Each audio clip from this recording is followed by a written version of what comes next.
Record on this computer. Now are we recording? Yes, you all pass. First class honors. Okay, so just to discuss some things. I received all the assignments. I have not yet started grading them. The provisional auto grader seems to be working well enough, so we're going to start running that. I'm going to have to evaluate the written stuff, so that's going to take me a little bit of time because it's just me evaluating 100 things. Some of the cursory glances at it, the induction was done sort of poorly, maybe. A lot of people persisted with this idea that proving divisibility by 3 actually produces a tiling, which doesn't make any sense to me because there's the other piece that you can have. I'll draw it. This piece, which is 3 squares. And the divisibility by 3 argument says that I can use this to tile the 2x2 board, which is clearly false. So I'm not sure why divisibility by 3 was something that sort of I don't understand how that relates to tiling something, but I'll try to throw some partial marks those ways. But next assignment, I'm going to have you guys actually give the recursive algorithm for producing the tiling. So those of you who had divisibility by 3, I'm not sure how that's going to. Anyways, I'll give everyone the solution. The other thing regarding the assignment, the subsequent assignments, is that I went ahead and I extended all the assignment deadlines by 1 week. Assignment, not project. So if you check the ECP, you'll see that that's already been reflected, right? That now you have 2 weeks to do all of your assignments. Now, this means that I absolutely cannot give you extensions, right? Because I need to evaluate these things before I give you the deadline for the next assignment. So the next assignment was actually due during the reading week, so I could evaluate it before the midterm. But we'll figure things out. So all assignments, an extra week. You now have 2 weeks to do all of them. But now, absolutely, I cannot give you extensions. So please plan accordingly. Are there any questions regarding that or about the previous assignments?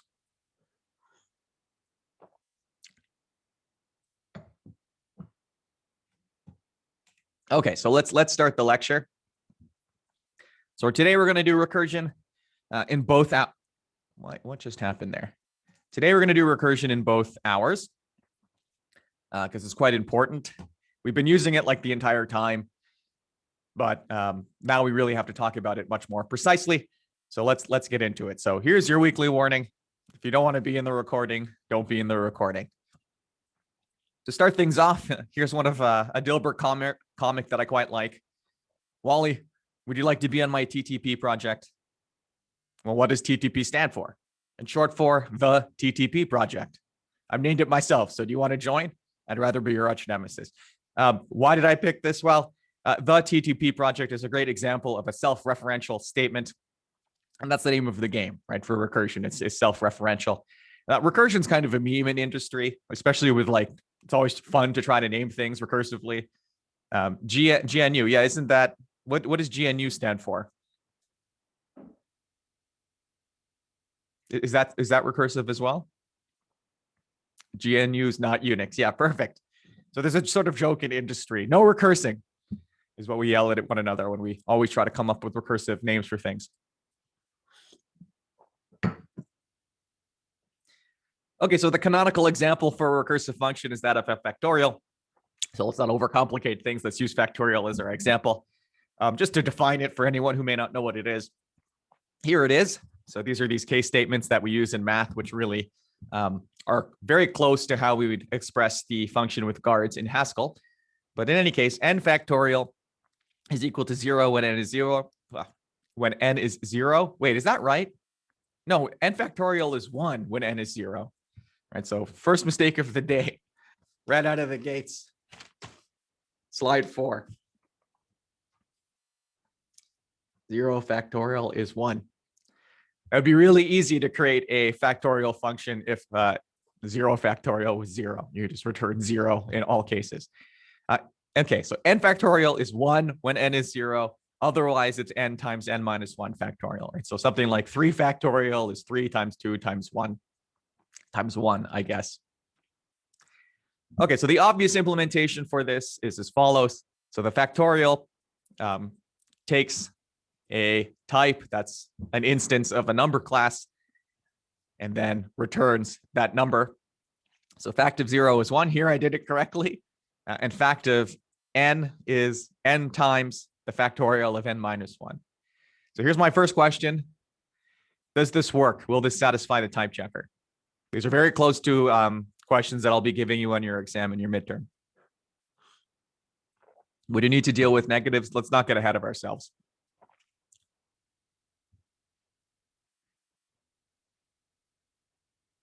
Will this satisfy type checking? Yay or nays or boo-earns? Yes, no, because reals, this seems fine. Dog sitting in fire. No. There's an equality here that we've used. It's kind of hidden. So I just wanted to sort of highlight this because it's kind of tricky. This pattern match isn't the same as a pattern match we do on like the custom data types that we've created. There are some nuances in how Haskell pattern matches. So we cannot pattern match on none types without equality. And this makes sense, right? Because how do you pattern match against 0? What is 0, right? Is this 0 float, 0 real, 0 rational, 0 integer? So Haskell does not know which one is which. So it can't really do the type checking. And from the 2010 report on Haskell, matching a numeric, a character, or a string literal against a value succeeds when v is equal to k, right? So we are doing some type of hidden equality checking when pattern matching on these 3 types. So just be careful. It's because the equality is overloaded, right? We can use the same equality to compare across type classes. Okay, so let's throw that equality A in here. And now this should work. So fact of 0 is 1, fact of 3 is 6. Fact of -1 is what? All right, so we had already someone point this out. That comment seems to be gone, but someone pointed out, do we have to worry about negative numbers? Yes, so Maddie said loop forever. Ron says loop forever. Maddie says loop forever. That's correct. This is an infinite loop because we're just counting down, right? So our base case here is 0, but if we start at -1 and count down, we're never going to hit that 0. Okay, so there's something in Haskell called the bottom. There's something in sort of theory in general called bottom. And the bottom symbol is the same thing as false from logic. And it's a term in Haskell which refers to computations that are not successful. So like the one we just did. So calculations which bottom out, right, are going to fall into largely 2 categories: failing with errors or failure to terminate. In either case, that's a failure. And so we can say, instead of saying factorial of -1 bottoms out, instead of saying factorial of 1 loops forever, we can say that it bottoms out to indicate that something fishy is happening. John asks, can you apply equality to any other type class, or is it just num in this case? You can derive equality from all type classes, although sometimes it may not be clear what equality means.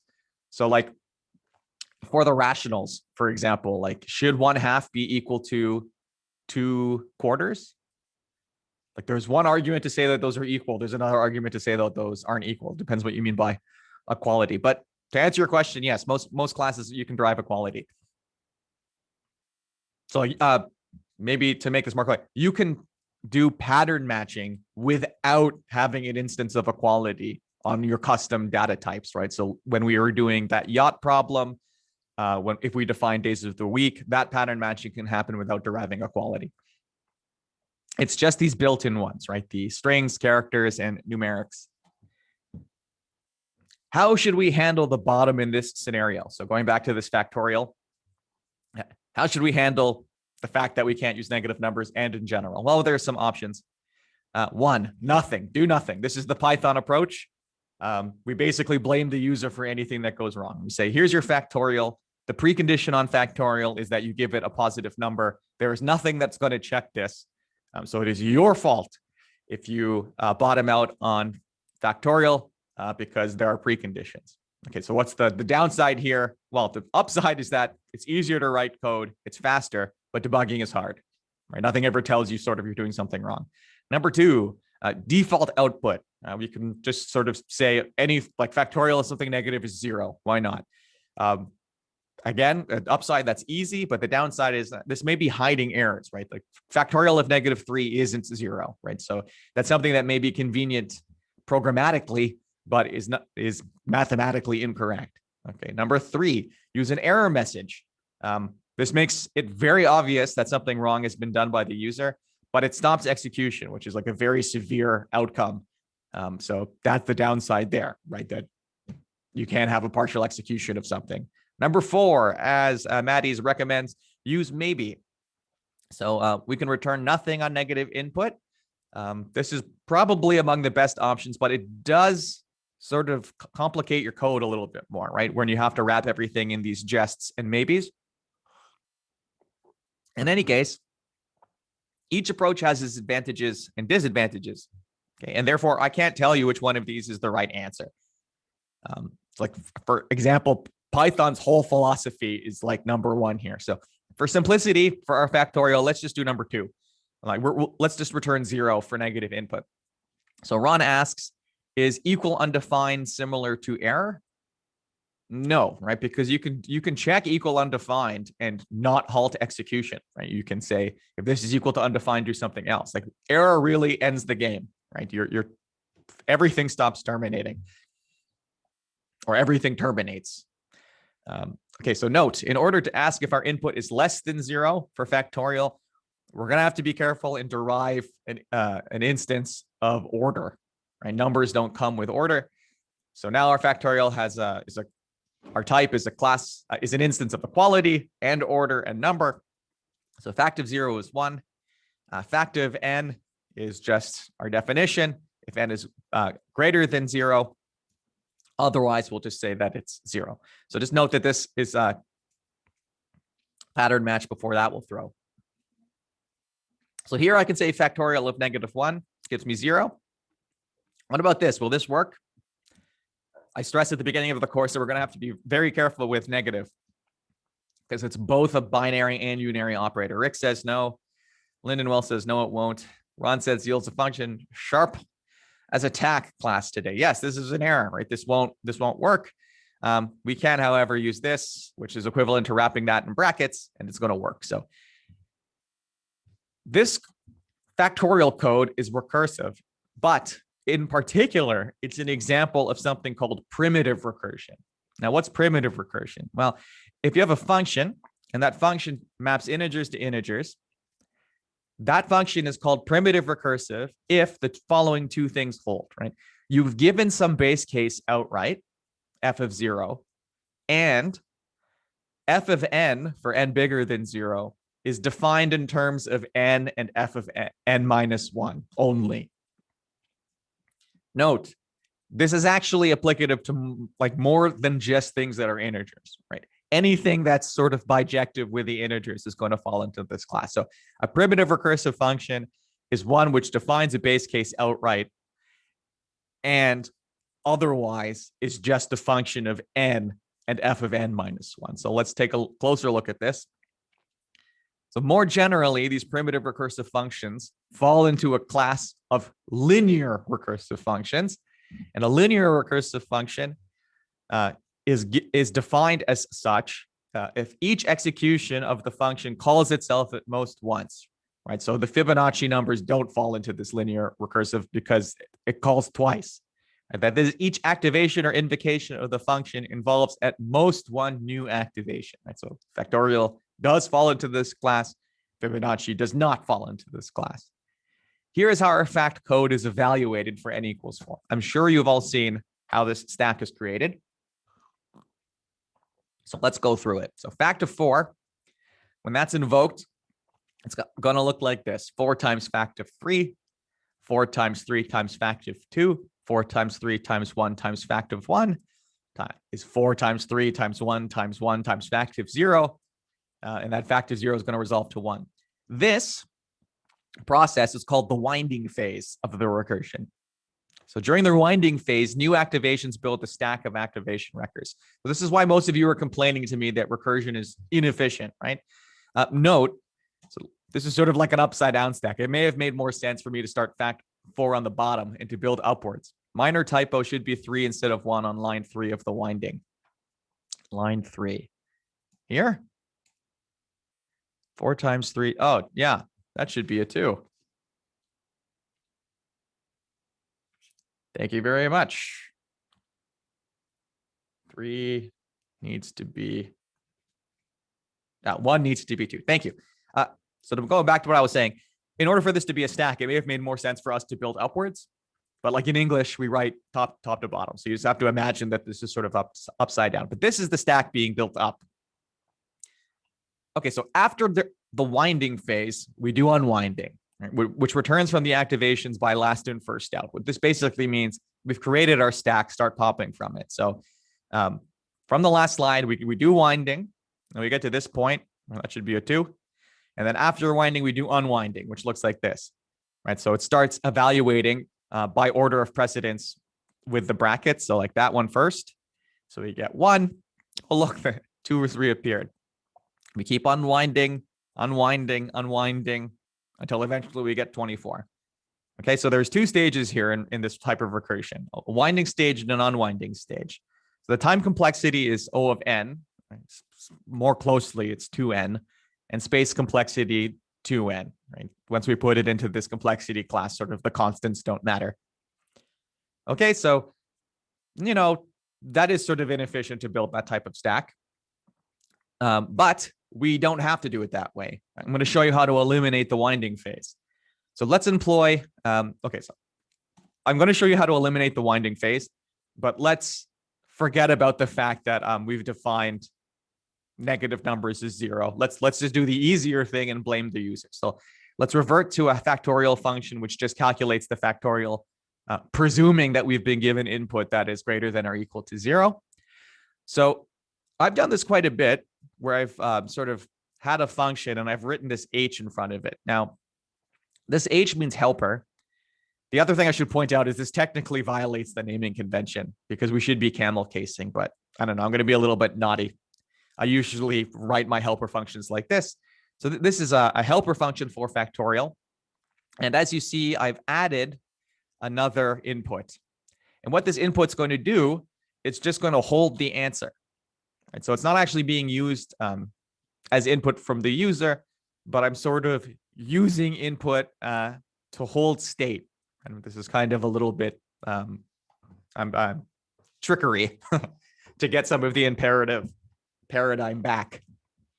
Okay, so here's a new function called helper factorial. And it takes 2 things, answer and a number. So its base case is h factorial of answer for 0 is answer. And h factorial of answer and n is helper factorial of n times answer n minus 1. So what this is going to do, it's going to compute the factorial and store it here in this parameter, and then eventually return it once we hit the bottom. So let's take a look at how this works. Oh, in order to get factorial back, factorial is just going to make one call into helper factorial. So I'm just going to start off this answer at 1, right? And then I can call fact instead of calling helper factorial. Helper factorial, you always have to remember to pass it 1. So if we just set it to factorial with 1, we won't have to remember that. So factorial is just going to call out to helper factorial. So fact of 0, what's going to happen? Well, we're really calling 0 into this. So it's going to return answer, which is 1. Fact of 3, that should give us 6. Fact of -2 is going to bottom out, right? Because we didn't account for it. So the previous definition was called primitive recursion, which fell into a category of linear recursive functions. This new definition is said to be tail recursive. A function is tail recursive or iterative if each execution of the function either is the base case, which defines the function outright, or the function calls itself only with different values for arguments. Like this is an important distinction, right? In the primitive recursion, f of n was allowed to be a function of n and f of n minus 1. We could do things, right? N times f of n minus 1. Here, the function is only allowed to call itself with new parameters. I can't do anything else to it. So let me show you how the winding phase looks like here.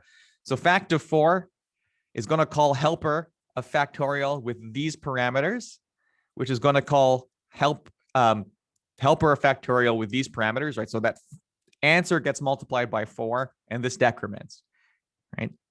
And that 4 is going to turn into a 12 because we multiplied it by 3 and that decrements, which is going to turn into a 24. 2 decrements to 1, which is going to turn into a 24, and the 1 decrements to 0. And then we said helper factorial of anything with 0 is anything, so that this spits it back. So here's our winding phase. And as you notice, we've eliminated unwinding, right? So this notion that we were building a stack is sort of gone, right? Because we didn't build up and then resolve, right? This was just genuinely calculating everything, right? That's why it's called tail recursion. It's doing everything at the end. Okay, so now we have a time complexity of O of n, which is the same as last, but their space complexity now is O of 1. Right? We've eliminated this notion that we have to build up a stack. So this is basically doing looping. Samuel Barker says that's cool. I agree with Samuel Barker. Yeah, there's lots of different types of recursion that we're going to be able to do. So tail recursive algorithms are more efficient with respect to space, which is something that too often gets forgotten about. Everyone is obsessed with like this sort of time complexity, but too often are you going to be IO bound, right? So spatial complexity is also very important. It's critically important if you're doing any multiprocessor or multinodal type of processing, because the communication is so much slower with respect to how much computation that you can do. Right? So don't get locked into this trap. Right? You need to, there's always a balance that you can play between speed and memory. You can always make something more fast by using more memory.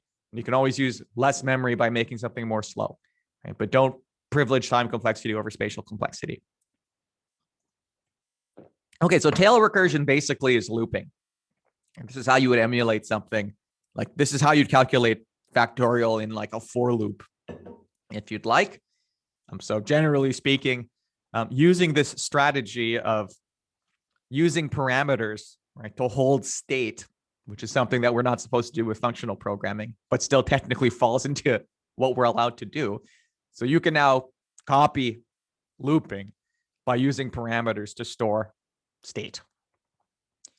Okay, so something that you may not have had to do in the past, but we should do a little bit, is to prove that the algorithms that we write in Haskell are correct, right? There may be instances where you really need to certify your algorithm as working. Like perhaps you've designed the brake system of a car, or you're designing medical equipment where correctness is much more important than speed, right? You don't want to get 1 in 1,000 cancer diagnoses wrong.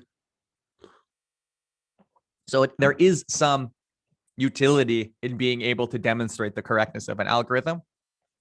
So suppose we want to prove that this Haskell code works. For the primitive recursion, this is dead easy.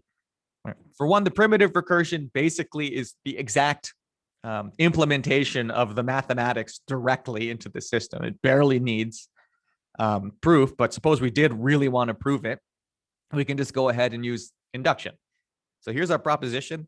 I want to demonstrate that the factorial of n as in code is equal to n factorial, the mathematics, where the primitive recursive definition is what I've highlighted. So let's go through this. So here's our proof. So I'm going to go through all the steps that I said that I would like to see on the assignment. The proposition of n is equivalent to the factorial of n is equal to n factorial, right? So this is what I want to prove for all n, that my program gives back what the math says that it should be. Base case, P naught. So P naught is equivalent to this statement. Factorial of 0 is equal to 0 factorial if and only if 1 is equal to 1. That's by definition, right? This was our base case, right? That just is 1. And 0 factorial is 1, also because that's how it's defined. Induction hypothesis. I'm just going to go ahead and assume Pn, that is, that this is already working, right? The factorial of n is n factorial. And now I need to deduce Pn plus 1. Well, Pn plus 1, that's if and only if the factorial of n plus 1 is equal to n plus 1 factorial. If and only if n plus 1 times the factorial of n, which is our definition of what the function is doing, if that is equal to n plus 1 times n factorial by definition, if and only if these are equal, that's by our induction hypothesis, right? I can say the factorial of n is in fact n factorial, right? That's what we've assumed. Then, so this is a little bit tricky. This looks totally identical, but this actually is a section. And now this actually is the multiplication. So that's also by definition. And this is true, right? So yes, this Haskell program returns the factorial. That was pretty uninteresting, right? Because it was just a direct implementation of factorial, but you could do this for other functions if you wanted, which is why I was getting you guys to practice the PMI to begin with. Okay, so conclusion, yes, this function returns what we expect it to return. Okay, well, what about correctness checking over a tail recursive algorithm? This is somehow more interesting, right? So perk up, because I'm going to ask you to do this on your next written part of your assignment. So for correctness checking, we need something called an iteration invariant or loop invariant. Have you guys ever seen these invariants before? Have you ever had to like do this in any other class, prove a program actually works properly? Yes. Okay. So these, in which class, Maddie's? No, the maths need to find. Oh, 3100. Okay. Well, for those of you who've taken 3100, you should be familiar with these invariants. For those who haven't, no worries. We're going to go through it now. So this is a condition or property of the algorithm that must be true regardless of what level of winding we are at. So what I am saying is that no matter where we are in our calculation, there's something that should be true about your tail recursion. Like there should be some constant property, right? There's something invariant, unchanging. So question, what is the unchanging thing about the following function? Or what is the iteration invariant for the tail recursive factorial? And I was supposed to, oh no. Okay, so I hid the answer. So think about it. What can I say about what is true about this computation at every stage?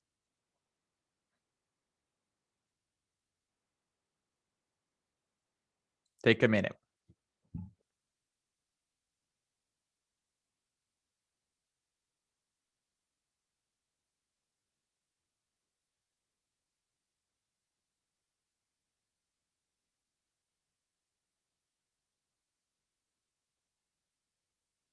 Any guesses? Answer? Answer is the result of factorial up to that point. Yeah, it has to be a little bit more precise than that. What about this?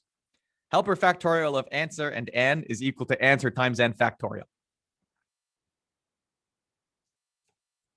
Right? That's what these things are supposed to be doing, right? That this answer is holding some type of partial result, and that was the rest. So I am asserting or proposing that this is the invariant of the algorithm, right? Helper factorial of answer and n is equal to answer times n factorial.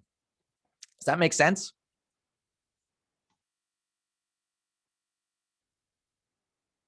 Okay, so let's go ahead and show that that invariant is actually holding.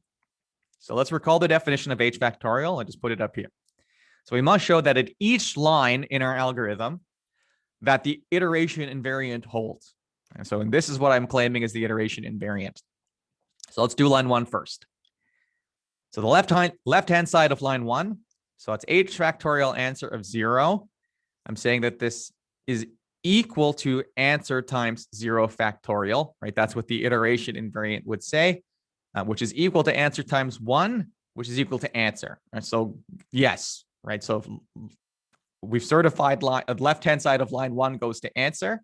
What's right-hand side of line 1? Answer. Okay, so yes, right? This iteration invariant holds at line 1.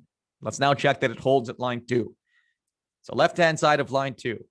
So helper factorial of answer and n is equal to answer times n factorial. That's what I'm proposing the iteration invariant is. Let's look at the right-hand side. Well, helper factorial of n times answer and n minus 1, that's equal to n times answer times n minus 1, which is equal to answer times n factorial. Right? If I just take that n and I move it here. Right? So does everyone see that? Okay. Now, line 2, actually, the loop invariant holds there, the iteration invariant holds there. Or is everyone totally confused?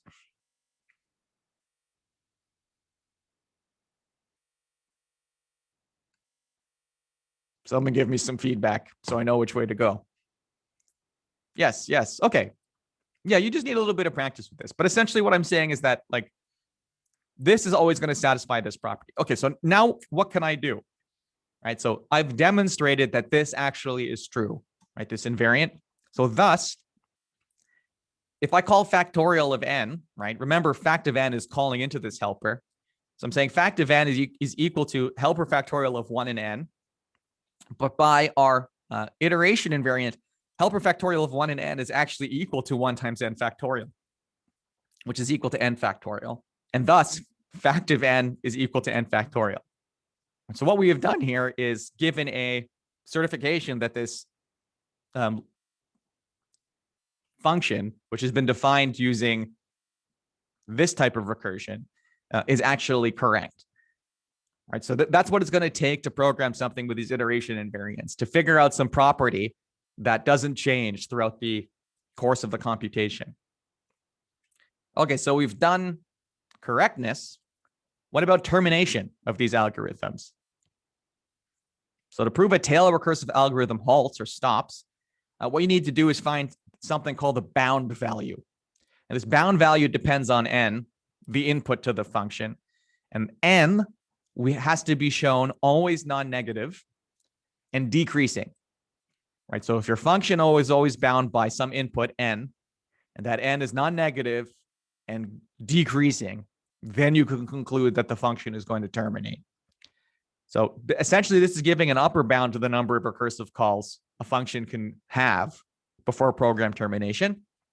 And note, we are insisting on decreasing, right? Strict 3, 2, 1, and not the weaker non-increasing. So 3, 3, 3 is non-increasing, but it is not decreasing. So decreasing is important here, where we can't have a recursive function which is bound by n, right? We need things to go down in order to prove termination. Okay, so here's our helper factorial again. And again, we're in the Python blame the user approach. So we're presuming the precondition that n is appropriate. That is, it's a non-negative integer. Then the bound value of this. So what is the bound value of helper factorial answer event? What is the maximum amount of times we should expect this to recurse? Remember, in this Taylor recursion, a function is only allowed to call itself with different parameters. Right? So how many times is this going to loop or recurse? Maximum. Lindenwell says n minus 1. That's true, mostly, give or plus minus. You don't have to be tight, right? You could say 2n and still, remember, this is a bound. Right? It's not the exact number, right? So when I ask you to do this, you don't have to be too careful, right, with what you're choosing. I don't actually know if it should be n minus 1 or n, but I'm going to choose n because it falls into both. Right, so I'm going to say the bound value here of a helper factorial of answer in n is n. That is the most number of times I expect this to recurse is n times. So notice, by our presumption, n is always non-negative, right, because our precondition said that n has to be positive. Right, so this is going to be positive. The bound value of helper factorial of answer at n is equal to n, which is greater than the bound variable of helper factorial at the right-hand side, at one recursion. So I'm saying that this, I expect to recurse n minus 1 times. So the bound value is decreasing, right? Because the bound value of this was 1 more than the bound value of that. So we can conclude that the Taylor recursion must terminate. Okay, so I'm going to have you do this on your next assignment. Some homework for you. Consider the primitive recursive definition of exponentiation on the naturals, right? So here's primitive recursion. So power of x and 0 is 1. Power of x and y is x times the power of x and y minus 1, right? This basically says x to the power of y is equal to x times x to the power of y minus y. That's clearly how the power has been defined. So for homework, give the tail recursive definition of this, give the iterative version of this, and prove your algorithm is correct and terminates. That is, find this invariant, and then find the bound value and prove it. Shouldn't be too difficult. There's one more type of recursion that I want to go over, and that's called mutual recursion. So mutual recursion is when two functions are defined in terms of one another. So here's some examples here. So if I wanted to determine if a number is odd or even, obviously the best way to do this is to use divisibility, but we don't have to. We can define it this way. So I can say an even number is even if one less than it is odd. And I can say an odd number is odd if one less than it is even. Does that make sense? Yeah, so 4 is even if 3 is odd, right? So notice that these are just functions which refer to one another. So let's trace what happens when n equals 4 on this mutual recursion. It should return true when applied to even. So remember, whenever you're testing something, don't hit enter until in your head you know what you expect to see. That's how we be good programmers. You need to predict outcome, predict output, so you know if it's wrong. So let's trace n equals 4, and I'm expecting it to be true when applied to even. So even of 4 is the same as odd as 3, is the same as even of 2, is the same as odd as 1, is the same as even as 0, which is true. So boom, this worked. Right, so mutual recursion. This is kind of neat. So here's some homework. Use mutual recursion to extract the even or odd positions of a list. There's the answer, so don't look at it. Geez, okay, so we're doing pretty well today. Couldn't Haskell recognize when linear recursion code could be converted to tail recursion and converted behind the scenes? Like in terms of like what the compiler's doing? Yeah, I don't know. I'm not much of a compiler, but that seems to be a big ask. Like, I don't know if there's just a framework for converting between one and the other. Yeah, that's a good question, Ron. I suspect that it could be, but it doesn't, right? In any case. Okay, so I'm just gonna forge ahead. I don't think we really need these breaks, so that I don't want to have to go and cut it out of the YouTube video. Are there any questions regarding that material that we just did?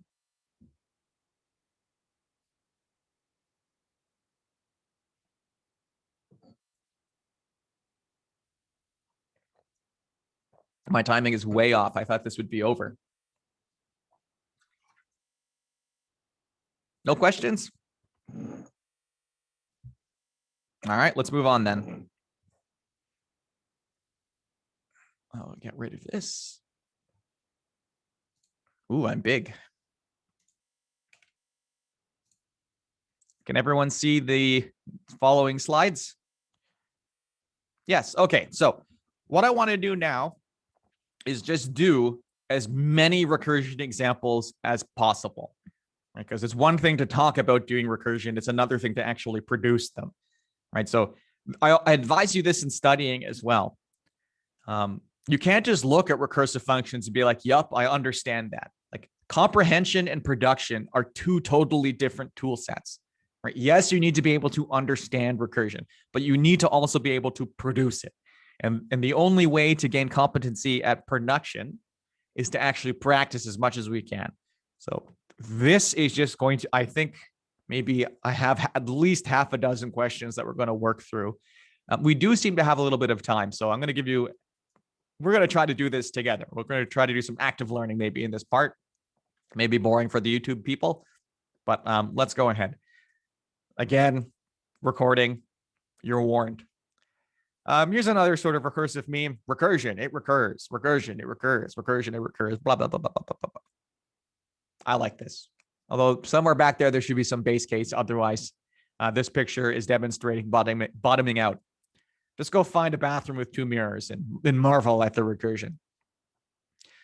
Oh, hold on. Okay, there are. Okay, so probably should have put some pauses, but in any case, so in the informal resource I recommended for this course, Hutton's book, he outlines the following framework for defining a recursive function, which I think is a fine framework.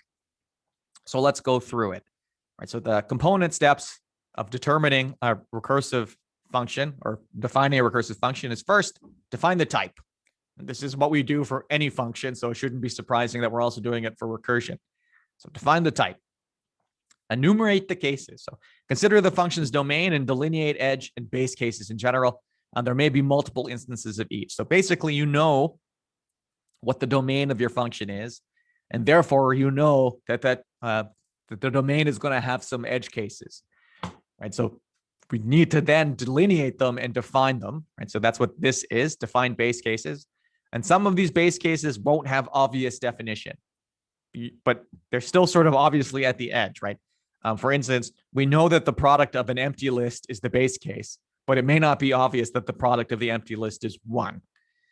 Define inductive cases. Like the principle of mathematical induction, determine how to deduce the current step, presuming previous steps can be done. And this is the magic ingredient in recursion, and the thing that makes it sort of magical or weird, right?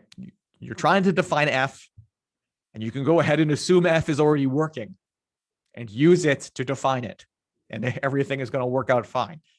And then after we do all of that, we want to generalize, which is also something we want to do with all functions, not just recursive ones.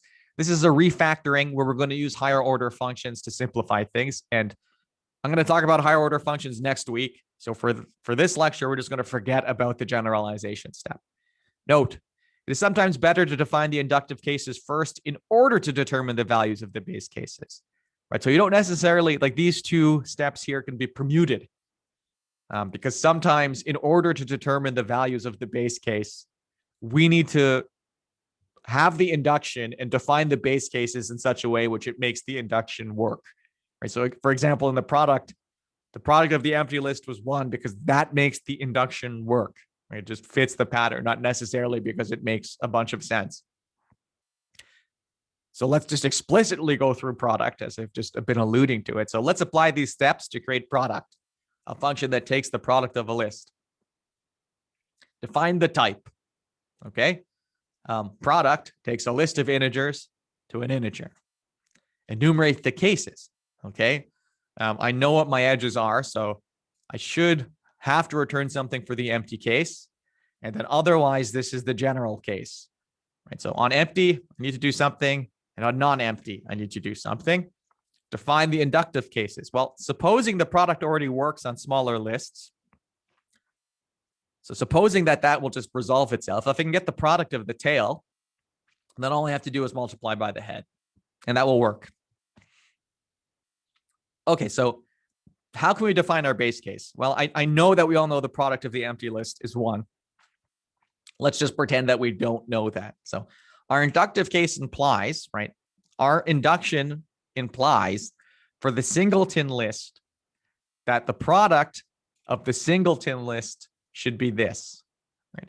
And obviously the product of one thing, right, should just be that one thing, right? That doesn't require arguing. I don't think anyone would think that's weird, right? Multiply the following list of numbers together. The list of the numbers is 3. That should be 3. Okay, so we know that this should be the case, and we also know that this should be the case, which means x times the product of the empty list should be x. Agree?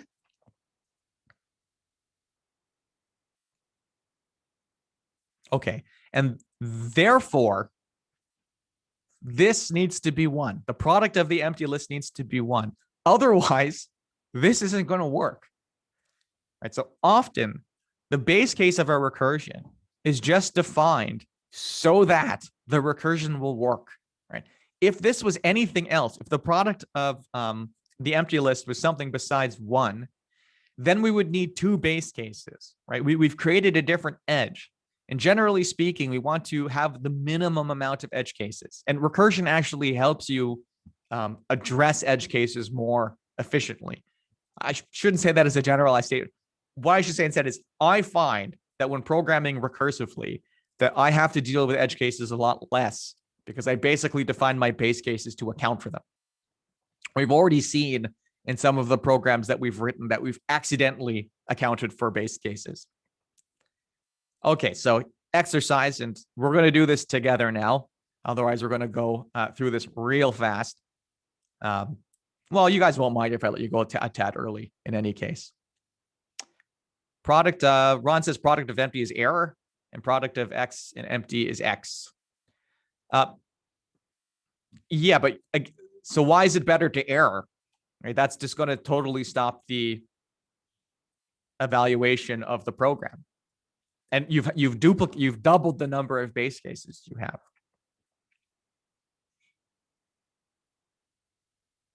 Because non-maths people think it's undefined. Well, it is defined. Then yeah, it would be a partial function too, right? To say that because an empty list is a list, right? We can't just exclude it. But like, there's other funny things that people don't complain about. Like, why is it clear that 2 times 0 is 0? Right? That was also defined in such a way in order to make the recursion work. I actually have multiplication as a follow-up example. But to me, it makes sense. Like it product of the empty list is 1 because of that recursion. Like, product of the empty list is something, is an operation that we have to define. That's all math is a series of definitions based on assumptions, right? It's not we're not restricted to the real world. That it isn't physics. Ron's with me. Who's against me, right? Yeah, 0 factorial is 1 because it has to be 1. If it was 0, then factorial would just be a zeroing out, would be the constant function, essentially. Same reason why x to the power of 0 is 1, right? We can go through so many of these examples in math where there's some empty case which does something kind of strange, but when you look at it closely, it's actually just accounting for the base case. But in any case, let's focus on this example. So there's a prelude function called the drop, which given a list and a number, removes that number of elements from the front of the list. So like drop 3, we'll just chop off the first 3 elements from a list. What should the type of this be?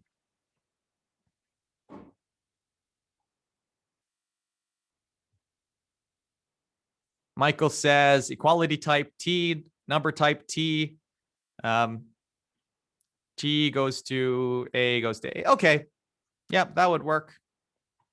Although I'm not quite sure why you would need a quality type, because for the pattern matching. Yeah, I guess. Okay, so let's take a look at this. Find the edges. What are the edges here? I don't think we need an integral T. It's enough for it to be a number.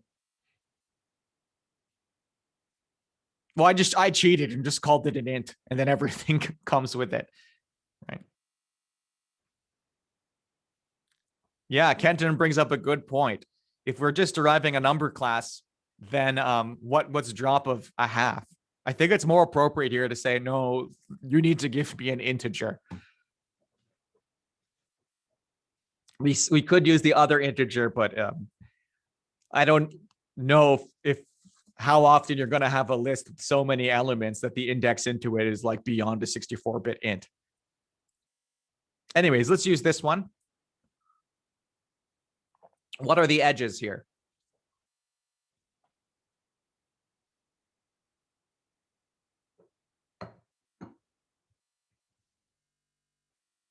Well, there should be a bunch of edges, right? So we have 2 inputs here, right? The number of things that we want to drop and the thing that we're dropping from. So I see at least, so on the things that we want to drop, there's an edge, 0. We shouldn't be going less than 0. It doesn't make sense to drop -1. So there's a boundary of 0 on the things that we want to drop, and the list itself can be empty. So actually, let's try to code this up. If the integer is less than the length of the list, that's fine. Do you mean if the integer is greater than the length of the list, Lyndon Wells? So I'm just going to move to my code window. Can you guys see the code window? Yes. It's not very confident. Yes. Okay. So we want to write a function called drop. I think I have to do this just so I don't confuse the prelude. Int goes to a list of something, goes to a list of something. Okay, so you guys are helping me find my edge cases or base cases. Okay, so hit me with these base cases. Drop of any number and empty is empty. Okay, I think that's one of them. What about something like this? Oh, no, we already counted for that. What about something like this? Drop 0 from x's should be x's. Okay, anything else?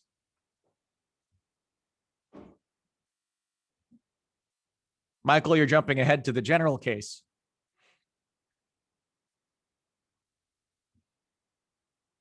You better be sorry. Is this enough edge cases? You think this will cover everything?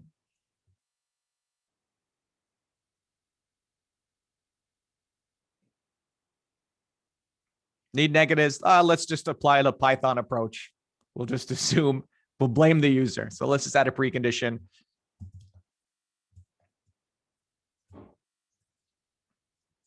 Int is greater than 0.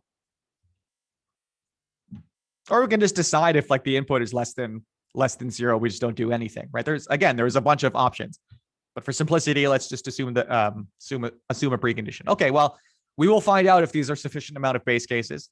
Let's now define the so the general case should be something like this. We have k and x's. So by this point, it like we are assured that this won't fail because this was not equal to the empty list, right? That's what that was caught by that. We're also assured that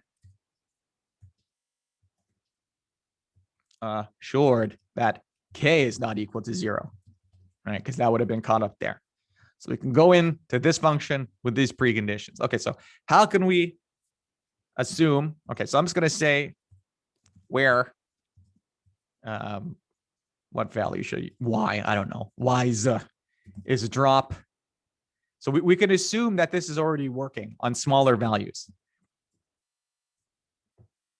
Right, so what if I do this? Or actually, you tell me, what should I do? How should drop look like? Let's assume drop is already working. So what do I need to call in order to get back what I want? So, oops. Yeah, I need this.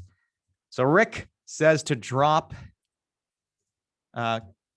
k minus 1 objects from x's. Drop n from x's. Is this right? I think we need to do this, right? To drop k elements from this list is the same as dropping k minus 1 elements from the list where we've already removed the head. Seems good? Okay, let's try some testing.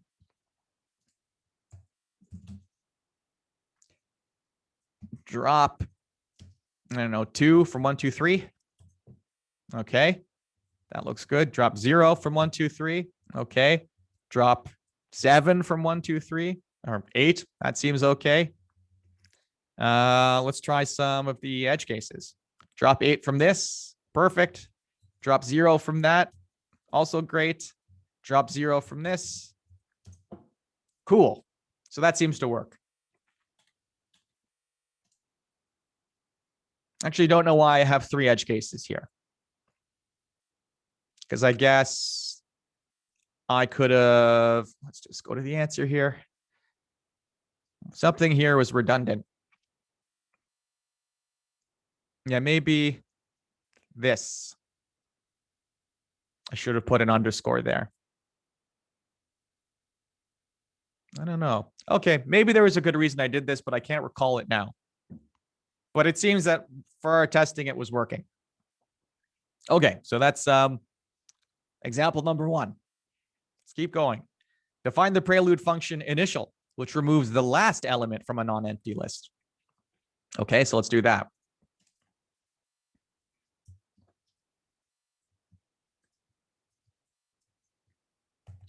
Remove last value from non-empty list.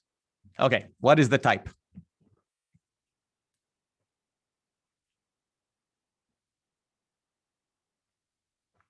All right, maybe I should do this. Correct class, any list and returns any list. I don't care what's in it. I don't need to derive any instances. I just need to remove the last value. Okay, what are the edge cases? Edge or base cases. Yeah, and an empty needs to be something. Is there any other edges?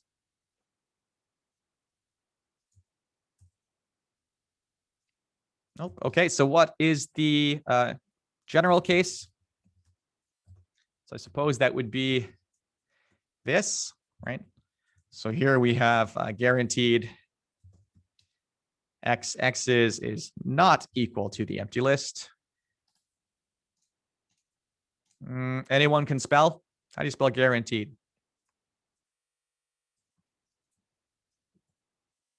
Thank you, Jason. There we go. Oh, yes. Spelling is not my strong suit. Raised by foreigners.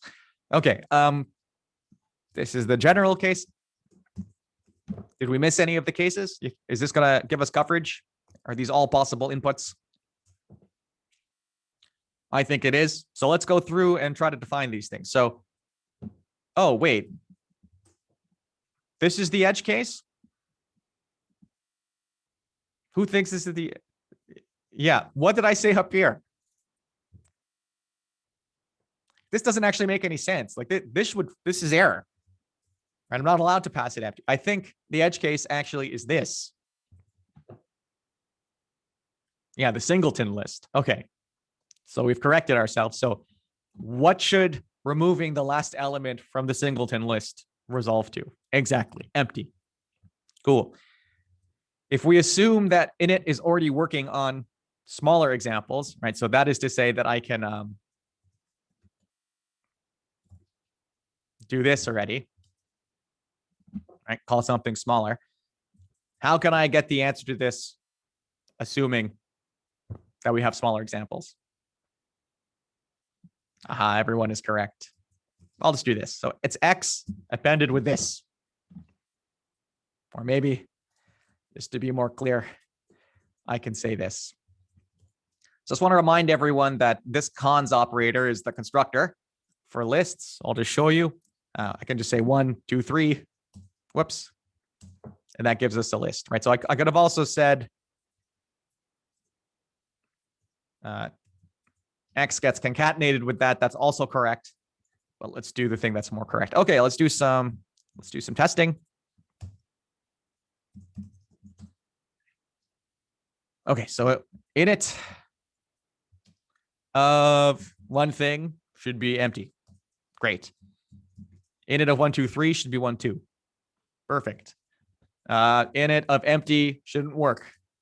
Boom, bottoms out. Okay, great. So another recursive one under the belt. Let's keep going. All right, so there's the answer there.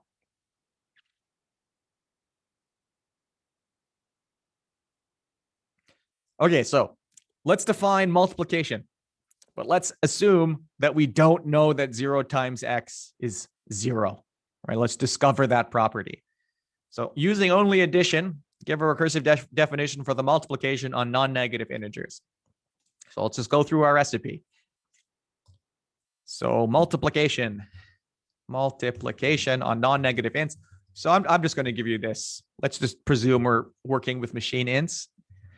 What are our boundaries here? So multiplication on non-negative ints. Right, so something like this, 0, 1, and so on.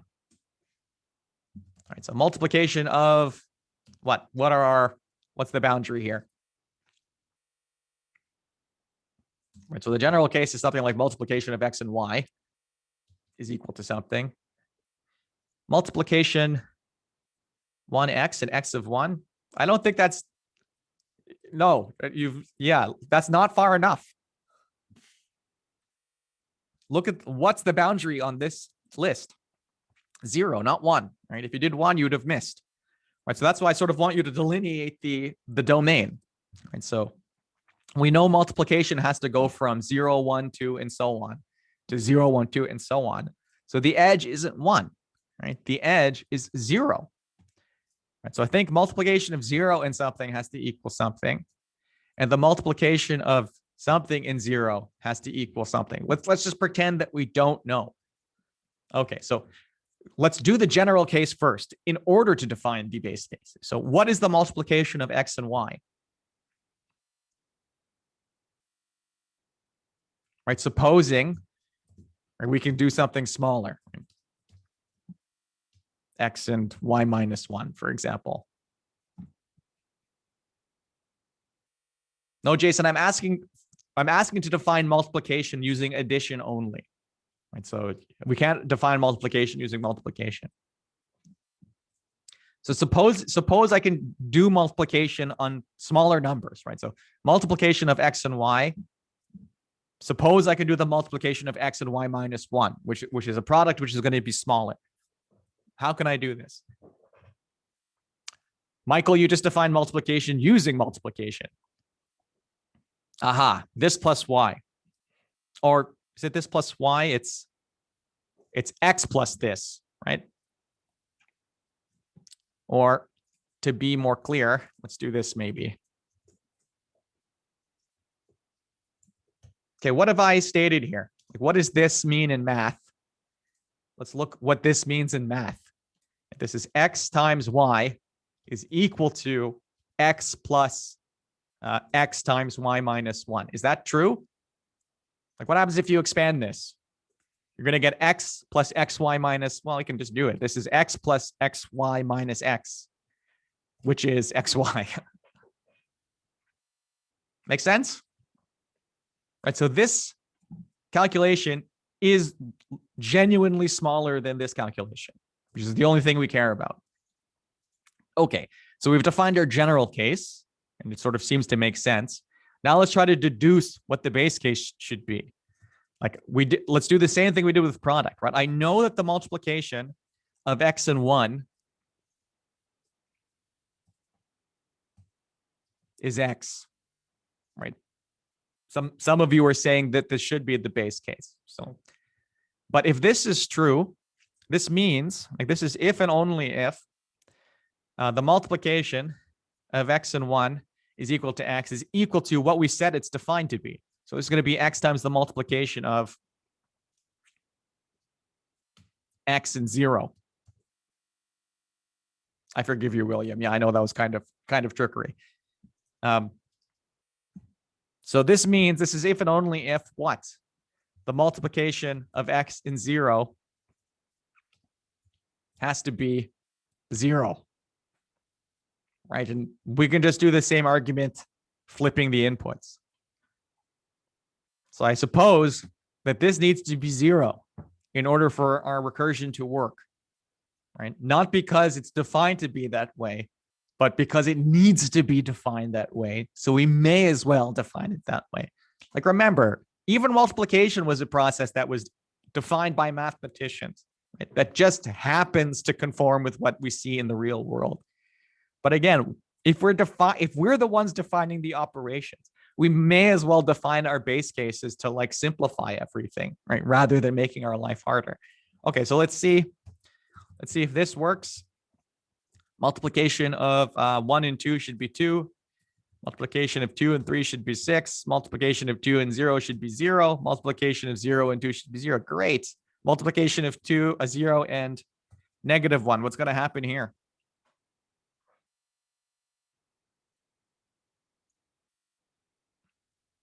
It will actually work, right? So this multiplication actually is going to work with negative numbers, provided that the only thing you're trying to do is multiply by 0, because the pattern match will pick it up here and there. What won't work, however, if I do something like this. What's happening?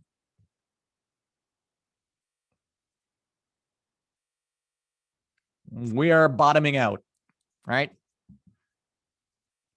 Because this is just counting down, right? The bound value here wouldn't be descending to 0.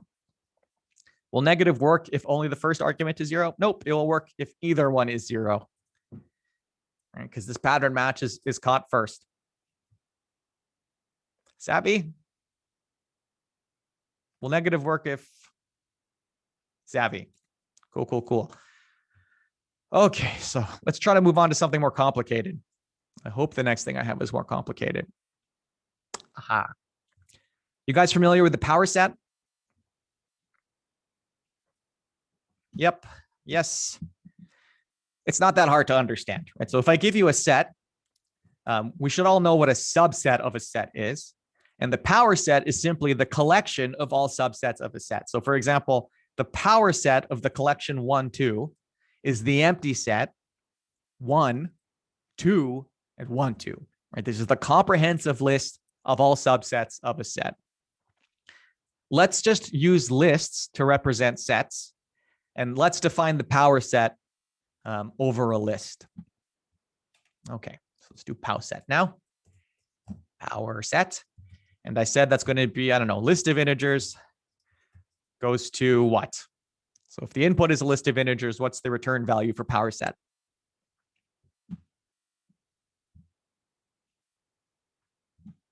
Ah, very good class. Right, list of int. Okay.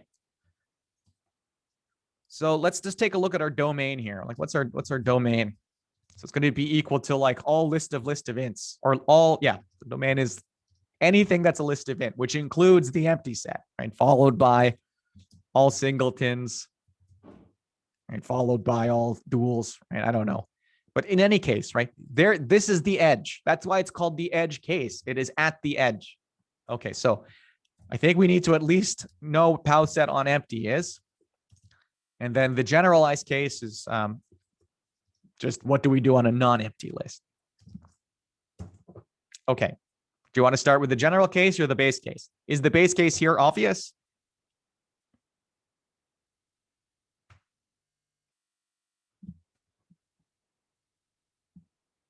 What are the subsets of the empty set?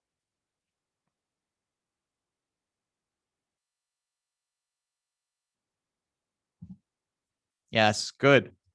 Right. The empty set. Yes, good. Yeah.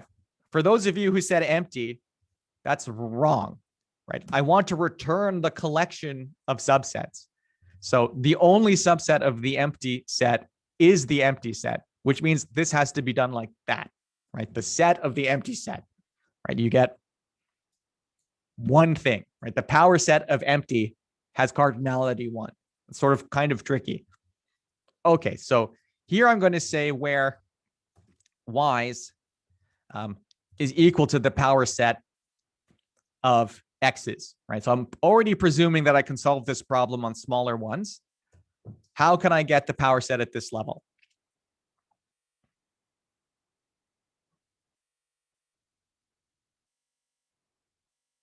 Right, so I have all subsets of one less than the thing that I'm working with. How can I reconstruct the solution at this level? So Maddie says, combine x with every element of y's. Is that enough?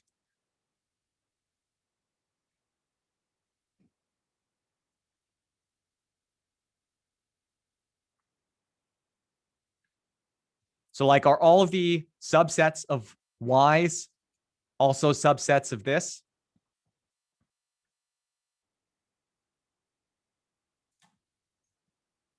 Yes, right? So if you have A is a subset or equal to B, this means that the power set of A is subset or equal to the power set of B, right? So we need all of these first, or it doesn't matter. But then I'm going to do what Maddie's recommended and combine X with every element of Y's. How can I do that? How can I combine X with every element of Y's?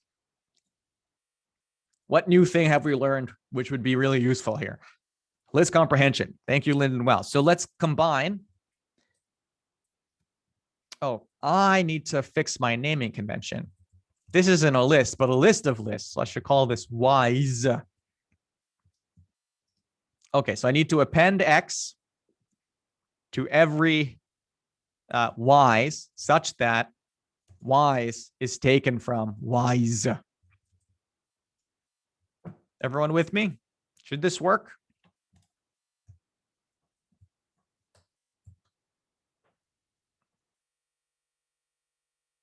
Eliminates the power set though. Huh? I'm not sure what you mean, Ron.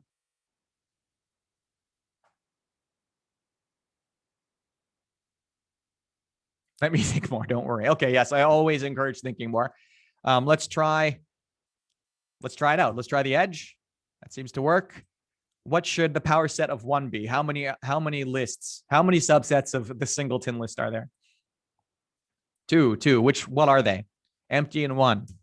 Okay. 1, 2. That was the example I gave. We should expect 4 things. 1, 2, 3, 4. That looks great to me. 1, 2, 3. We should expect 8 things. Now looking great. Let's see. They're all the singleton. There's a 0. There are all the 1s. There are all the 2s. Let's just, for fun, see if this works. Boom. We got it. Okay, so not too bad, right? So we're just following the same framework every time. Ordering is disturbing OC people. Who are the OC people? First of all, these are sets, right? So there is no order. But who are the OC people? Oh, OCD? Well, let's take a look at how it's outputting.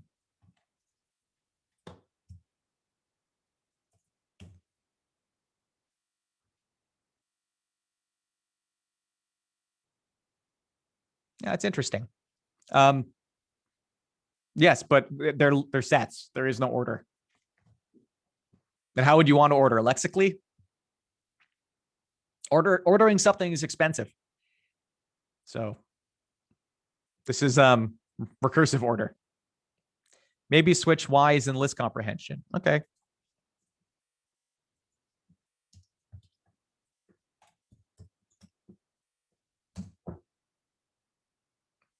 I don't think that's any better. If you want to get this to print, well, as homework, write this in such a way which it's going to print, I don't know, in some type of order, lexical or cardinality. Like try you can, like, anything that I've done today with primitive recursion, you should like practice trying to do, because we could have done this iteratively. Actually, do you want to do this one now iteratively? Okay, let's just let's do it again. So let's do a helper one now. Okay, so this helper needs to store the answer as well. Okay, I might screw this up because I wasn't intending to do it, but we probably should do some of these iterative examples. Okay, so helper power set. So what are my edge cases now?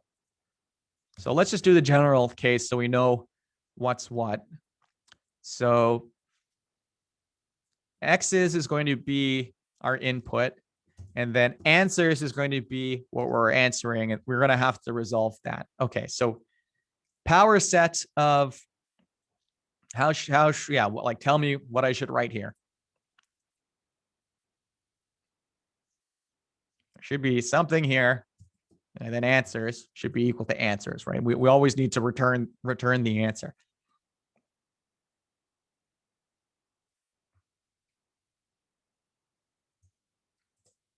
So people think empty.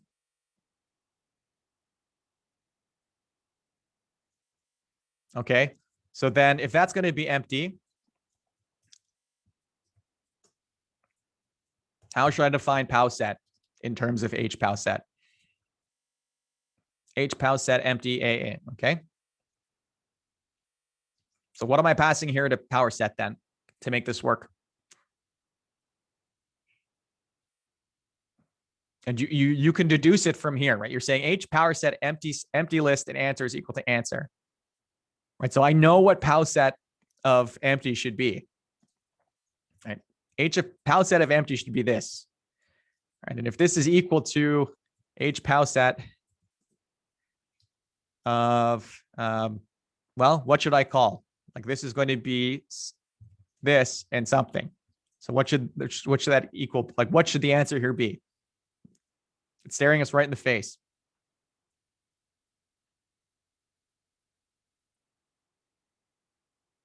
Yes, good. H pow set, right? That's the base case, right? Just hiding as the answer, right? So the initial answer has to be the base case. So the helper pow set of that. Oh, and I got to remove this. Okay, so there we go. There's our edge. So let's now think about the iterative case. So what do I have to do here? Like I'm gonna say this, where answer is equal to something. Right? The only thing I'm allowed to do is call on different parameters now. So I suppose this we should recurse on. Then I want to call something smaller. But then I need to change the answer somehow. So what should I put here?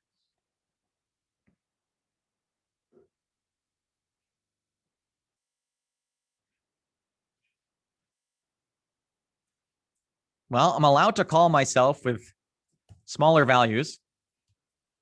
So let's get, oh, what am I doing? Yeah, I just have to, yes, I think Michael is correct. So I want to say that this is I want to append the power set of x's. So I want to take my answer and I want to append to that. Let's not use a map, even though that could be correct. So it's everything in answer plus we have to connect x with answer such that answer is coming from answers. This is how these naming conventions help. I'm not sure if this is going to work, so let's try.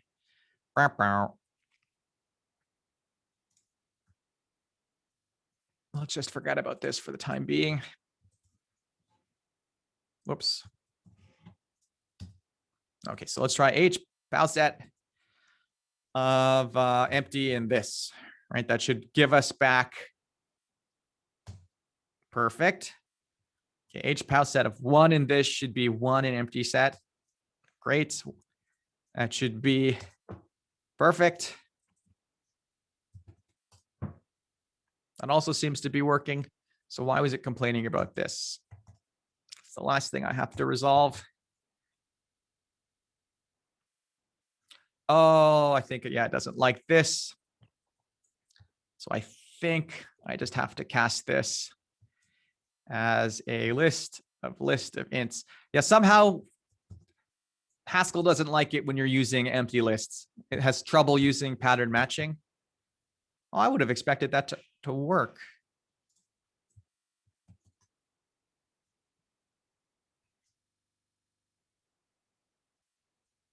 Did I screw up the order of the input here?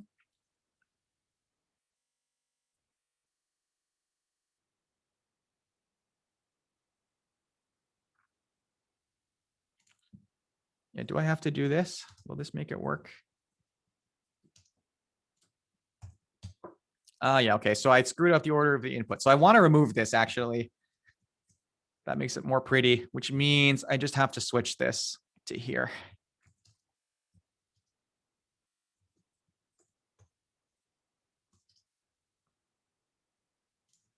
It's just, I always screw up the order. I'm allowed, you guys aren't. Yeah, we may not need that cast anymore.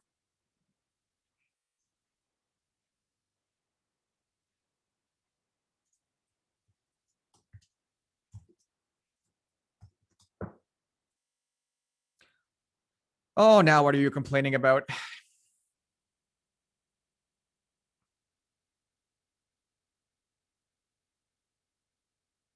H pound set type needs to be swapped. Thank you very much.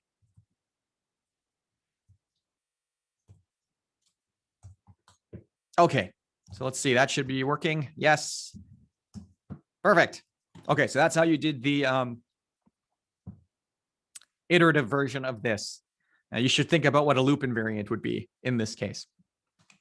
Okay, that was informative. Next. Okay, that's for studying later. Quicksort. This is a fun one. So let's define quicksort. So quicksort. This is going to have a little bit more complicated type. So think about it. What do we need to sort something? What's the type here?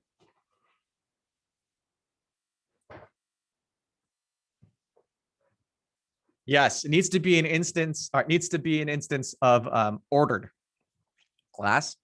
So how do I do this? I want an ordered type A. And then what am I taking and where am I taking it to?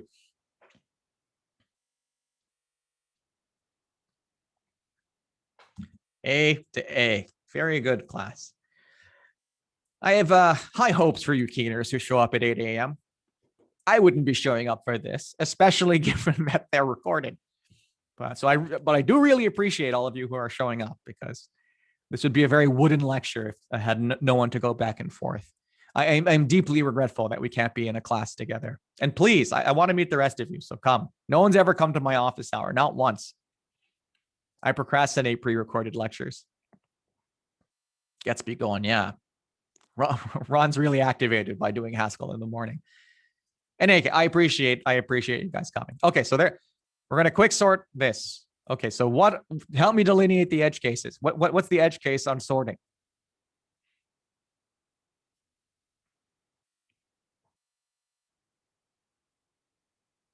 Yes, quick sort of the empty list is the empty list. No one ever complains about that, right? A list of no elements is sorted. Right? That I don't know why that makes more sense to people than the empty product thing. I wasn't the one who set this at 8 a.m. Believe me, I wasn't happy about it. I am a night person. There's some times where I'm like, maybe I should just stay up rather than go to sleep. Okay, let's think about the other case then. So quick sort on a non-empty list should be what? What do we need to do? What are the component parts of quick sort? Like, we need to choose a pivot. What pivot should we choose? Yep, I'm just going to choose X. Random enough, it's the first thing. Okay, so once I have the pivot, what do I need? What's the purpose of what's the purpose of the pivot in quicksort?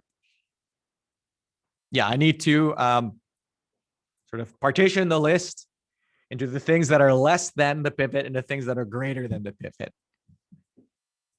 Okay, so let's have things that are greater than the pivot, graders, and less thans, greater thans and less thans.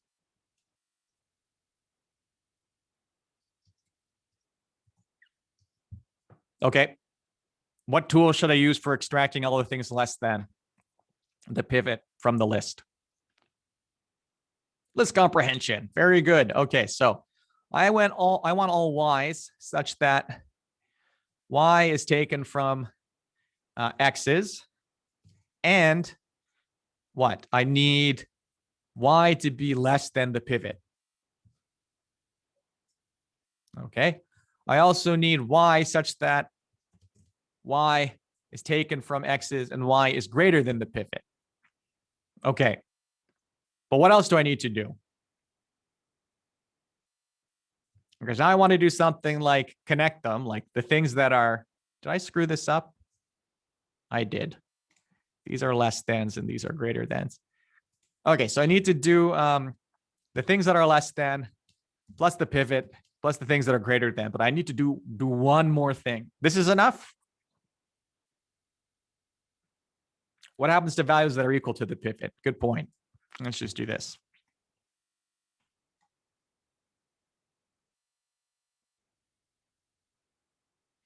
Good enough? We done? No, of course not. Yeah, it needs to be recursive. There is no recursion. So we just presume that quicksort can work on shorter lists. Yeah. So why don't we just go ahead and sort these, which is fine, right? It's something smaller. We're just going to presume that the recursion is going to handle it. How about this? Is this okay? All right, let's give it a try. Cool. Let's try some sorting. Quick sort of empty should be empty. Quick sort of 3, 2, 1 should be 1, 2, 3, right? Because we're sorting in ascending order implicitly. Great. Let's just put some other nonsense in here. Perfect. Okay. Let's just do some refactoring here because like I didn't need a bunch of these things. Right. So first of all, this pivot is sort of useless. So I'm just going to replace that with X. And actually, I don't really need to use this where, so I'm just going to do that.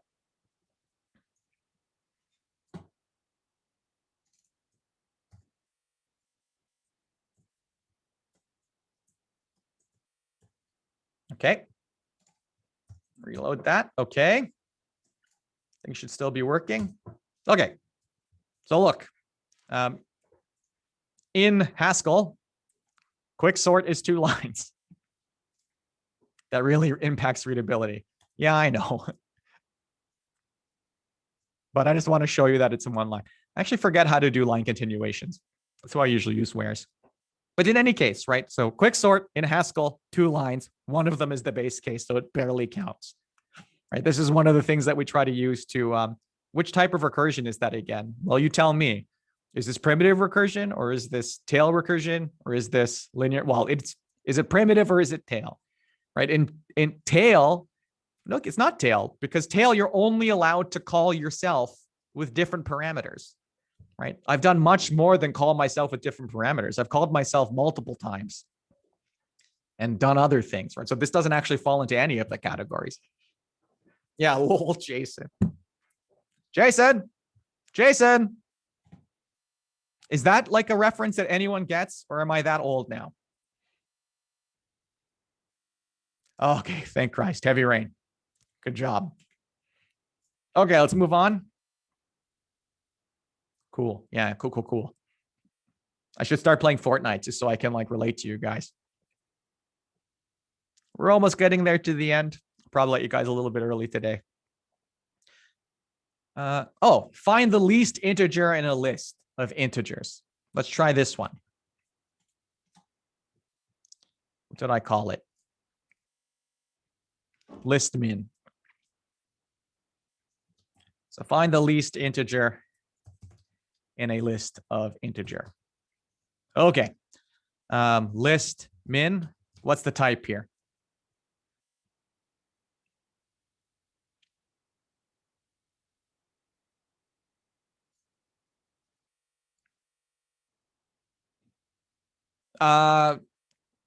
Michael, I specified int, so maybe we should just stick with int, even though, yes, you'd be correct. Ordered would be more appropriate. Okay, so int goes to int. What's the edge?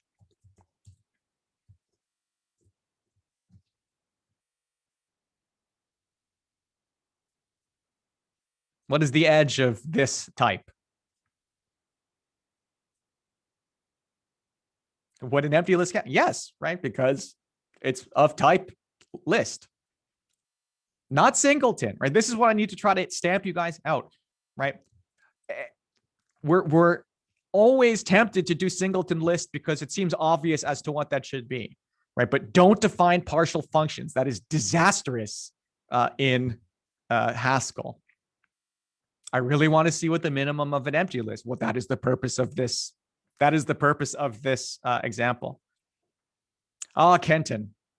Let's see. Let's discover that. Okay, so we don't know what this should be. This is a non-obvious edge case. Right? I did this on purpose. So let's do the other one, right? So what's least min on this? Right? If I know that least min is already working on something smaller, and if I can get the minimum of the tail, what should I do here? Yeah. So at this point, we know it's whatever is the smallest between here and here. Whoops. Okay.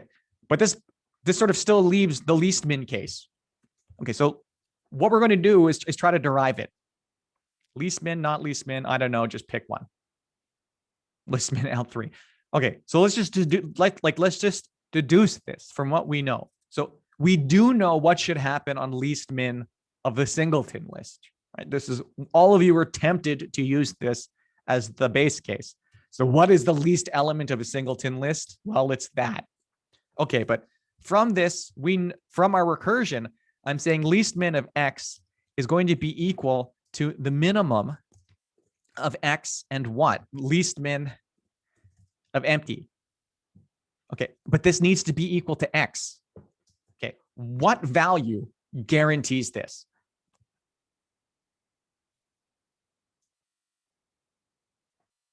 What if doesn't matter if the list isn't ordered, right?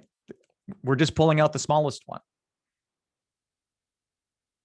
I'm not saying that I'm only saying that the least min of a set with one thing in it is X. I'm not saying that here. Right here, I'm saying the minimum thing is either it's whatever's smaller between its head and the smallest thing in the tail. I don't think so. On 241, it would say it's the smallest thing between 2 and the smallest thing in 401. Jason.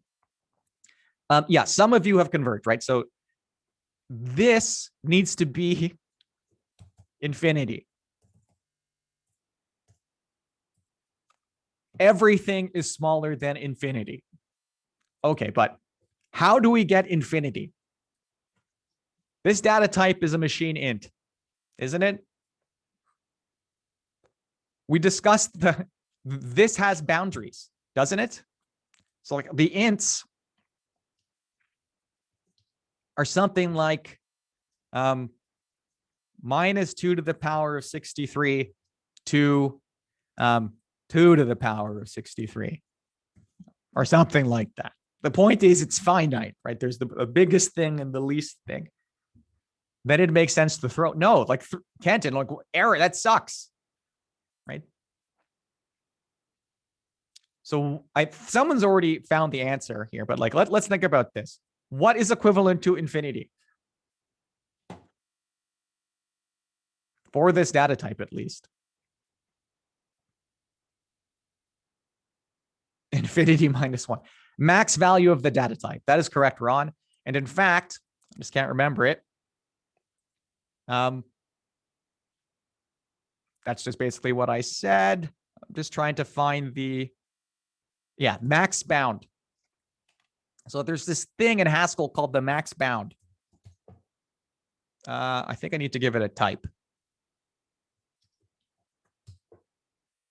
Okay. So this is the boundary of the integers, at least the machine integers for the max. Like obviously there's also min bound. So these are effectively the positive infinity and negative infinity.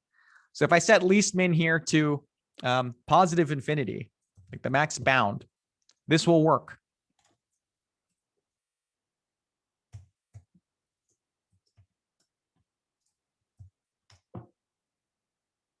What did I do? List min lacks an accompanying binding. Isn't that this? Oh, geez. List min. List min. List min. So I'm hoping this will work. Okay, so minimum element of 1, 2, 3 should be 1, yeah? Minimum element of 1, 2, minus 28, 3 should be minus 28. List min of empty set, positive infinity. These infinities are super helpful, right? This helps you really eliminate a bunch of edge cases. What would you do if the type was integer? I don't know.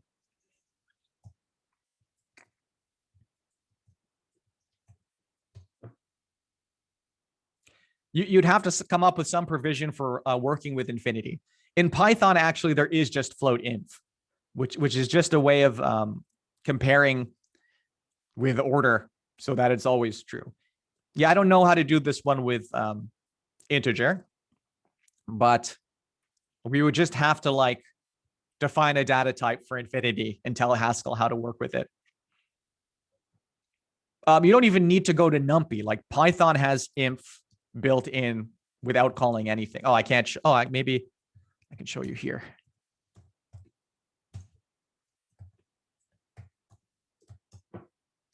right? And this is going to be less than nothing. I think, do we have inf? I don't think so. No, we do have float inf in Haskell and Python, right? So I was training one of my friends to interview in Silicon Valley, and they gave her a problem which was supposed to be a problem which threw a ton of edge cases. But because she used infinity, she managed to eliminate all of the edge cases and got a beautiful solution. Right. So this is how I want you to think about recursion, right? Define the base case so that everything works easily. And sometimes it takes writing the general case first in order to figure out what your base case should be. And it should be the thing that makes the algorithm work, right? And that's what we choose to define it as. Yeah, so again, Lyndon, if you wanted to do this over the integers, or in fact, if you wanted to do this over anything with ordering, we just have to come up with a provision for like saying what infinity is and to tell Haskell anything compared to anything is less than infinity. That wouldn't actually be a bad homework assignment for your assessment, right? I'm going to do that maybe. Wait, have I talked enough about types? Well, eventually we may do this, or it may show up on your midterm, or it may show up on your exam. All right, moving on. Sublist sum. How many more do I have? I thought I'd be, oh, this is the last one. Okay, perfect. And then I have a bunch of homework examples for you. So let's do this one.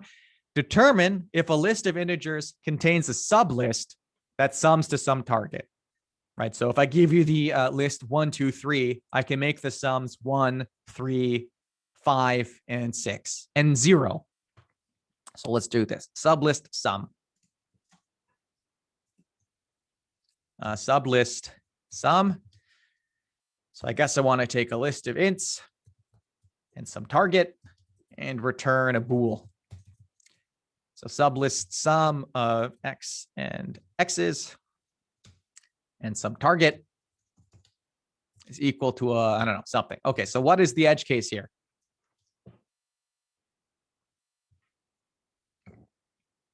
Check the sum of each of them. Yeah, that could work. That's a little bit overdoing it.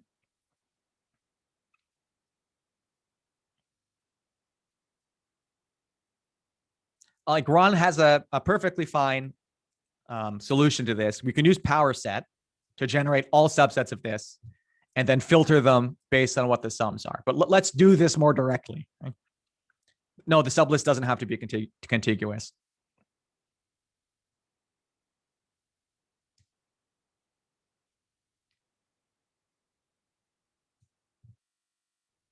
But in any case, what is the edge of this type?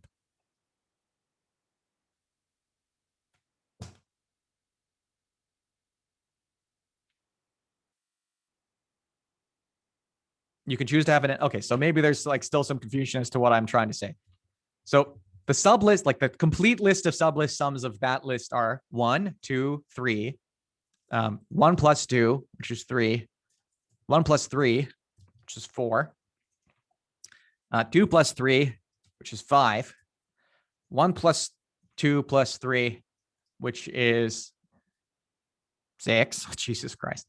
And then like the empty sum.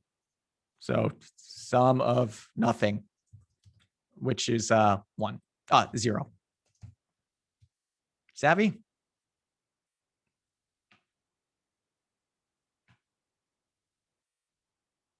Savvy. Okay, so again, let's just go through the steps. What should sublist sum? Like, what is the edge case here?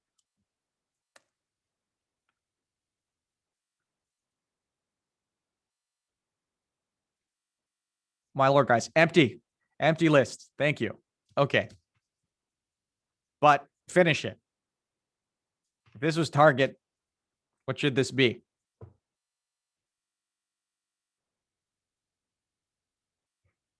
False? Why? Yeah. So sublist sum of empty and 0 is true. Sublist sum of empty and anything else is false. So there are 2 base cases here. Okay, what about the recursion now? Let's assume that this works. So suppose I know there's a Boolean coming out of this where, suppose I know if I can make the target in the remainder of the list.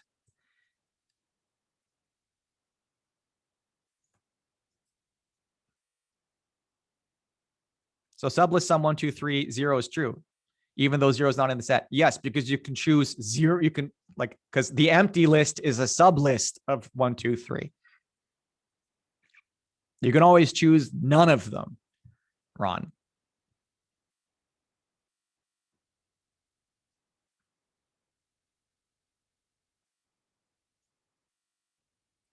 Does that make sense? Right. The empty list is a sublist of the whole of any list, and the sum over the empty list is 0. So I can always make 0. You could generalize line 4 in that case. How?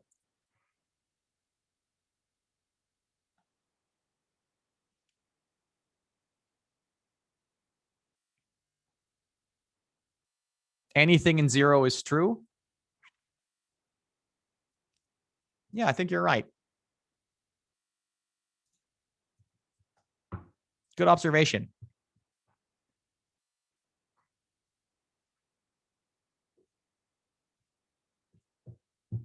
I like it. This is an improvement over the solution that I had. Yeah, I can always make 0. But I can't make anything that's non-zero on an empty list. Okay, but going back to the general case, suppose that I can check if the tail of me contains the target. Right, so supposing that's true, then we're done. Yeah. So it's B or right. Okay, so now suppose that I can't make the target in the remainder. What other condition should I throw true on?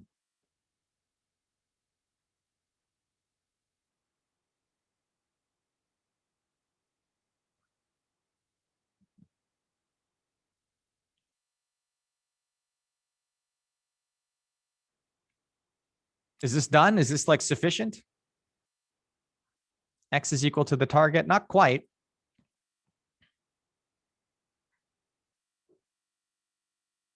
Yes, I think Lyndon Wells has it. Right. So there are 2 ways that I can make the target here. Either I can hit the target in the tail of the list, or in the rest of the list, I can hit the target minus X. Right. So I can either include X in the sum or not. If I don't include X in the sum, then I have to make the target with the rest of the list. If I do include X in the sum, then I have to make the target less X in the remainder of the list. So it's going to be B or C, and hopefully this short circuit. So let's give it a go. Oh, I'm not in Haskell. Okay, sublist sum. Can I make 0 here? I sure can. Can I make 0 with the empty list? Sure can. Can I make 3? Yep. Can I make 5? Can I make 1? Can I make 4? Okay, let's try this. -1, 2, 3, 1. Can I make 0? Yes. Oh, that was kind of trivial though, because I can choose nothing. Well, can I make -1? Cool. So you see, like we can get really simple solutions to things if we just sort of think. Right? There are ways that where we could have complicated all of these. How would you change this if you couldn't choose nothing? What do you mean? Like, I don't want to, we can choose nothing.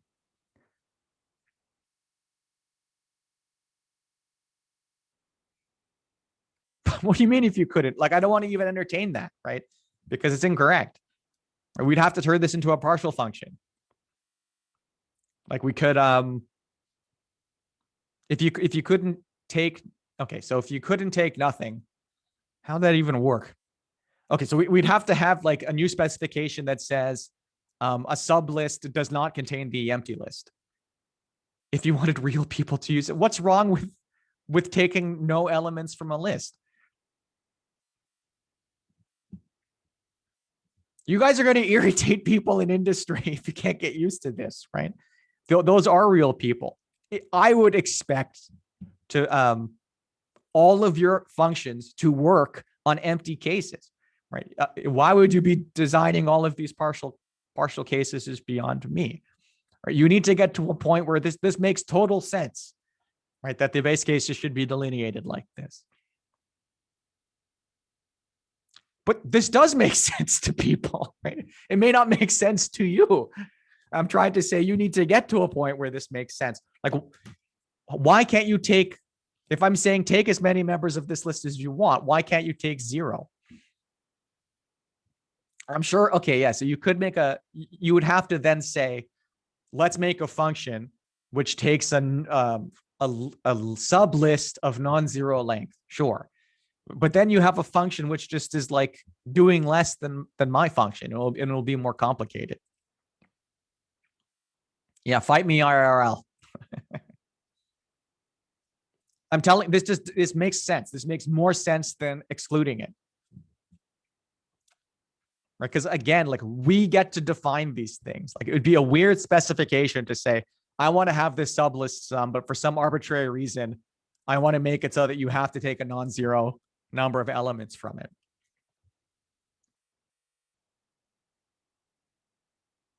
I'm telling you, you will kill your tech interviews if you absorb these type of notions, right? Where if you define clever edge cases, it's going to take care of everything for you. No, but this is what my friend got the job because she produced a solution that like totally thwarted the interviewer, right? So she got hired because they are expecting people to not be able to do this. Right? Using these infinities and clever base cases helps you simplify you want to produce the simplest code at a tech interview.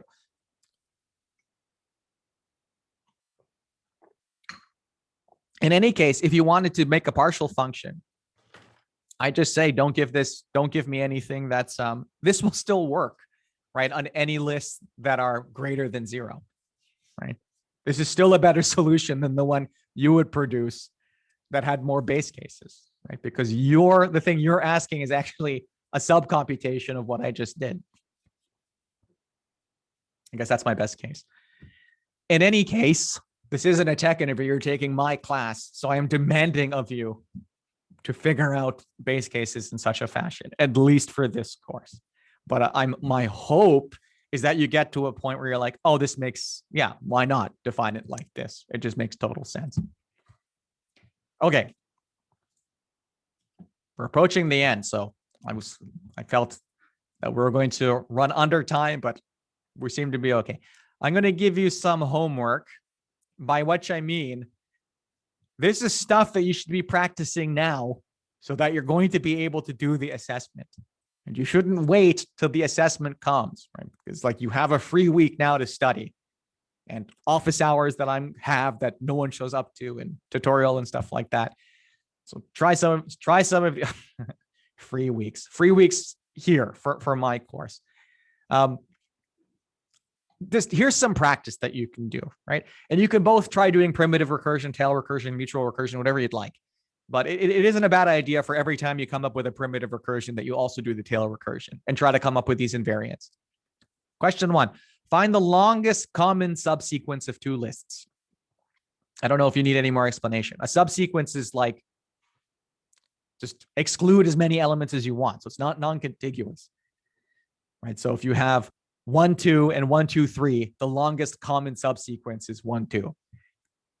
Right? If you have 1, 4, 3, and 1, 5, 3, the longest common subsequence is 1, 3. Right? So enumerate all of the subsequences of both lists. Find the longest common one. Given a string, find all possible palindromic partitions of that string.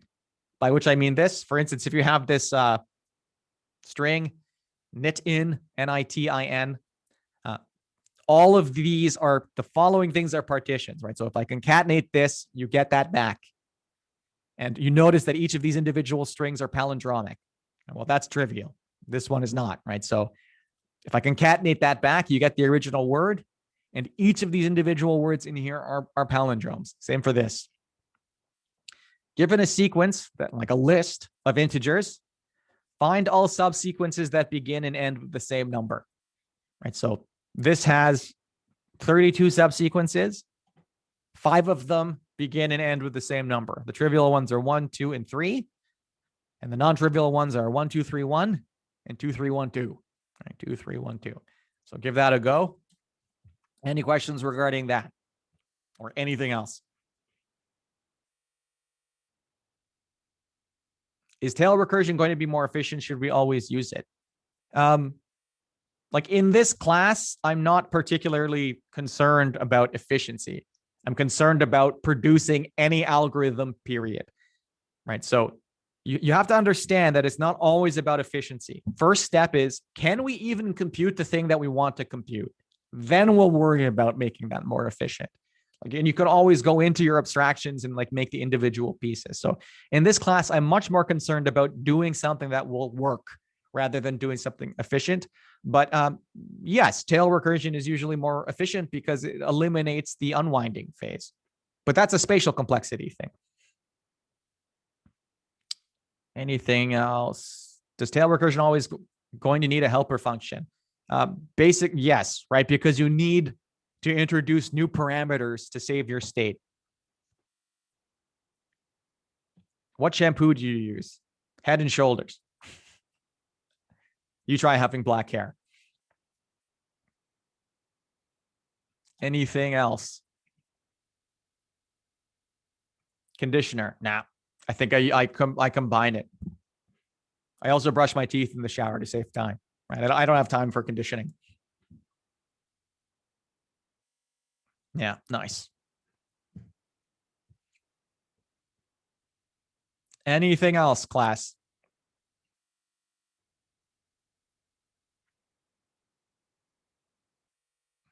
Rinse and repeat. Yeah, rinse and repeat is a ripoff. It's a waste of your time. Use your time wisely. You guys don't have much of it. All right, seeing how the discussion is degenerating, I'm going to end the class. Give that some practice. Wednesday office hours. Other than that, I will try to get your assignments evaluated.